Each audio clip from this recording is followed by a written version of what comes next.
I never imagined that a simple walk through the woods could alter the fabric of my reality.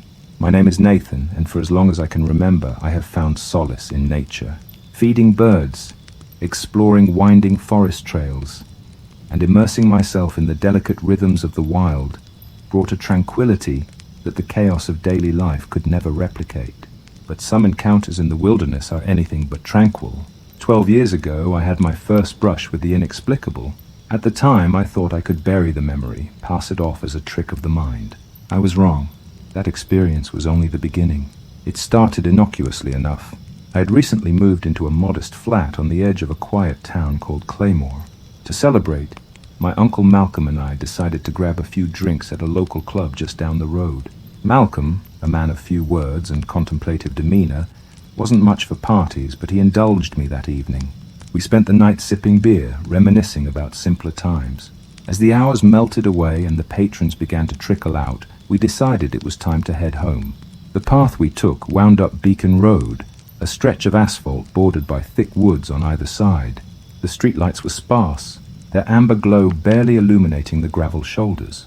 Malcolm walked ahead, his hands shoved deep into the pockets of his coat. I lingered behind, savoring the cool night air. When nature called, I veered off the road into the bushes. That's when I heard it. A growl so deep and guttural that it seemed to resonate in my bones. This growl was unlike anything I had ever heard before. It was not the bark of a dog or the rumble of a distant animal. It was low, menacing, and full of an intelligence that chilled me to the core. My body froze as my mind raced to rationalize the sound. Perhaps a stray dog or some nocturnal creature? But the woods had gone unnervingly silent, as if the world itself was holding its breath. I strained to hear more, and soon the growl was accompanied by another sound: footsteps. Slow, deliberate, heavy steps that crunched through the underbrush. I couldn't see anything, yet the presence was unmistakable. It felt as though the darkness itself was alive, coiling and unfurling around me. My breath quickened and a cold sweat prickled my skin. "Nathan, are you coming or what?" Malcolm's voice shattered the stillness, jolting me back to reality. I stumbled back onto the road, my heart hammering in my chest. "Did you hear that?" I asked, my voice barely above a whisper. "Hear what?" Malcolm replied, his tone calm but his eyes betraying unease. He had heard something too, even if he didn't want to admit it. We walked in tense silence, the oppressive atmosphere following us all the way to the edge of the park. I couldn't shake the feeling that we were being watched, stalked even. Every rustle of leaves, every snap of a twig made my pulse race. Then, just as we reached the safety of the streetlights, I turned back and saw them, two glowing eyes staring out from the darkness. They were high off the ground, much too high for any ordinary animal. The eyes glowed with an unnatural intensity, a fiery yellow that seemed to burn into my soul. Those eyes. Even now, years later, I can see them vividly when I close my own. They hung in the darkness, unblinking, and yet pulsating with a sense of malevolence that was almost palpable. Malcolm stopped too, his body stiffening as he turned to look where my gaze was fixed. "What the hell is that?" he muttered under his breath, though his voice trembled in a way I had never heard before. I didn't answer. I couldn't. My throat was dry, my tongue heavy, and my legs felt like they were rooted to the ground. The glowing eyes swayed slightly, as though whatever they belonged to was shifting its weight from one massive limb to another.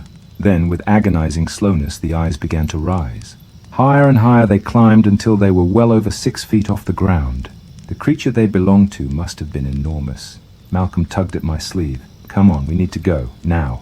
His voice broke whatever spell had held me in place, and we turned to leave, our steps quick but not yet frantic. I knew better than to run. Predators love to chase.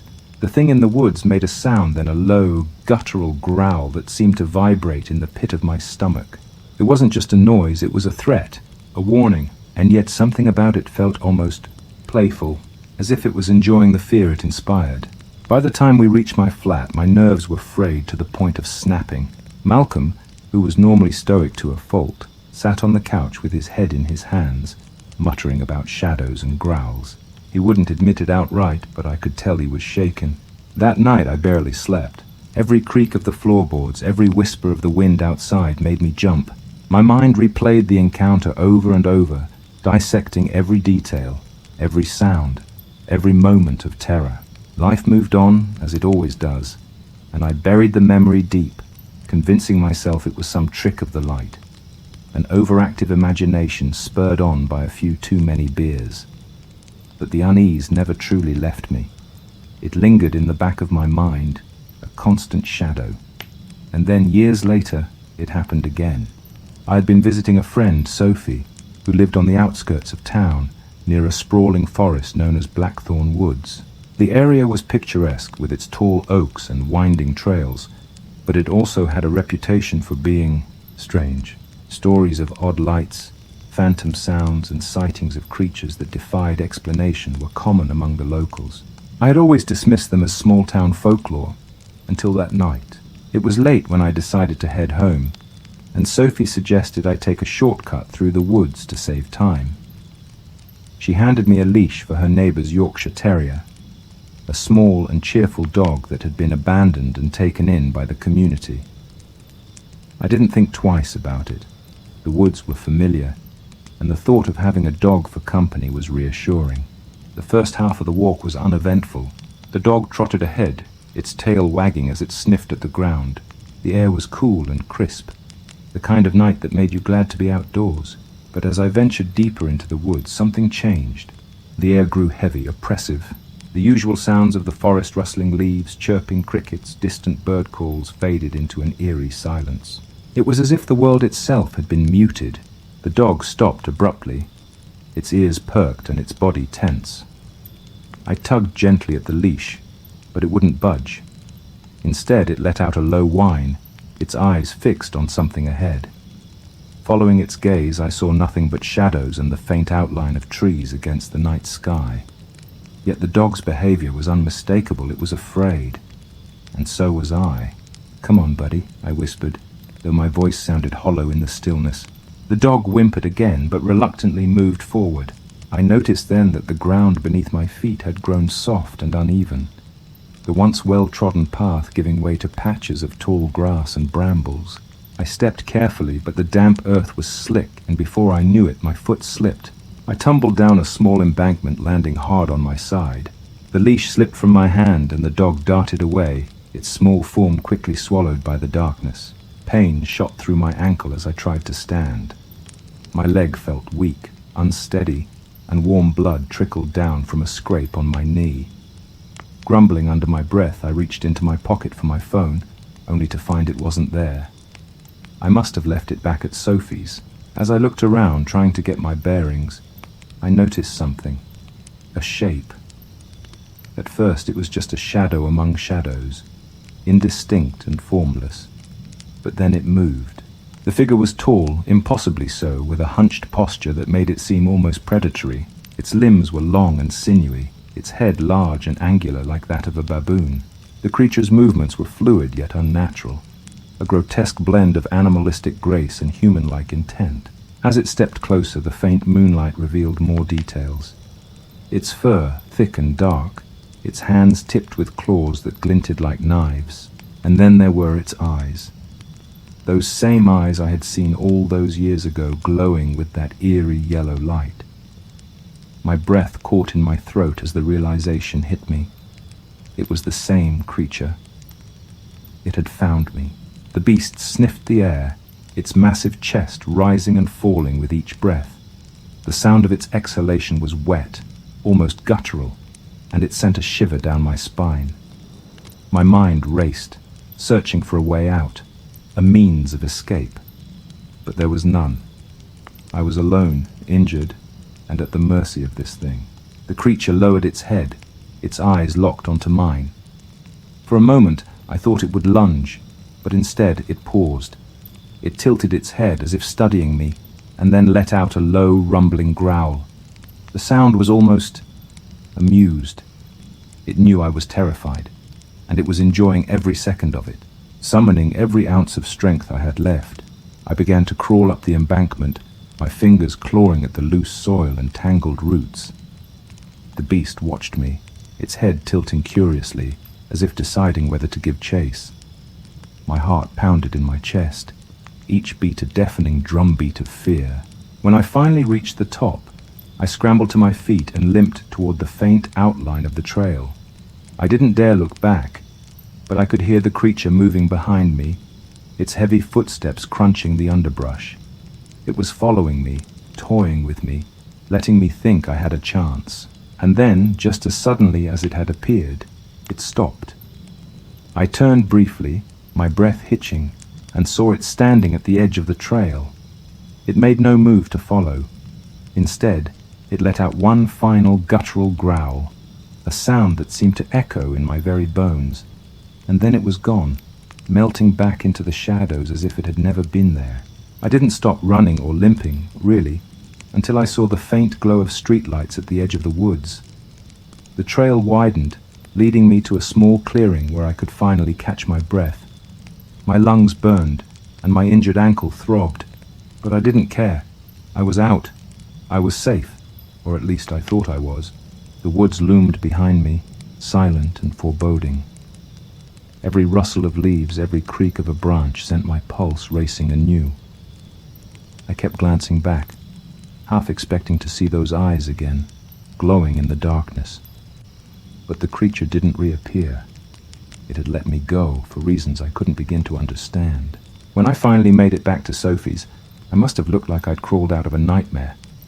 My clothes were torn, my hands and knees scraped and bloodied, and I was pale as a ghost. Sophie's concerned expression quickly turned to alarm as she helped me inside. "What happened to you?" she asked, her voice shaking. I wanted to tell her, to explain everything, but the words wouldn't come. How could I describe something so impossible, so unreal? Instead, I muttered something about falling in the woods and left it at that. Sophie didn't press me, though I could see the worry in her eyes. That night, I barely slept. Every time I closed my eyes, I saw the creature, its hulking form, its glowing eyes, its razor-sharp claws. The memory played on an endless loop, each detail seared into my mind. Even when I managed to drift off, my dreams were plagued by visions of the beast, chasing me through the woods, its growls echoing in the darkness. In the days that followed, I became obsessed with finding answers. What was the creature I had seen? Where had it come from? And most importantly, why hadn't it killed me? I scoured the internet, poring over forums, blogs, and obscure websites dedicated to cryptids and urban legends. The term Dogman kept coming up, and the more I read, the more convinced I became that this was what I had encountered. The descriptions matched perfectly its size, its posture, its glowing eyes. Even the growl, that deep guttural sound that seemed to vibrate in my very soul, was a hallmark of Dogman sightings. But there was one detail that stood out above all others: the intelligence. Witnesses often described the creature as calculating, almost playful in its interactions. It wasn't just a mindless beast, it was something far more cunning. I also discovered that sightings weren't limited to remote forests or sprawling wilderness areas. People had reported encounters in urban parks, suburban neighborhoods, even near highways. The idea that these creatures could be living among us, hidden in plain sight, sent a chill down my spine. They weren't confined to the woods. They could be anywhere. As the weeks turned into months, I found myself growing increasingly paranoid. Every shadow, every sound, every flicker of movement out of the corner of my eye set my nerves on edge. I started avoiding the woods altogether, taking longer, more circuitous routes to get where I needed to go. Even walking down well-lit streets at night felt risky. The incident had shaken me to my core, and the more I thought about it, the more questions arose. Had the creature followed me? Was it still out there, watching, waiting? I couldn't shake the feeling that I was being monitored, that the beast hadn't let me go entirely. It was as if it had marked me somehow, leaving an invisible scar that only I could feel. One night, as I sat alone in my flat, the paranoia reached a fever pitch. A faint scratching sound echoed from outside my window, sending a jolt of fear through me. My heart raced as I crept toward the curtain, my hand trembling as I reached to pull it aside.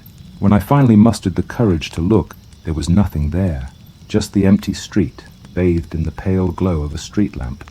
but I couldn't shake the feeling that something or someone was out there, hidden just beyond the edge of the light. Eventually, I knew I couldn't live in fear forever. Avoiding the woods wasn't sustainable. They were a part of my life, a part of who I was.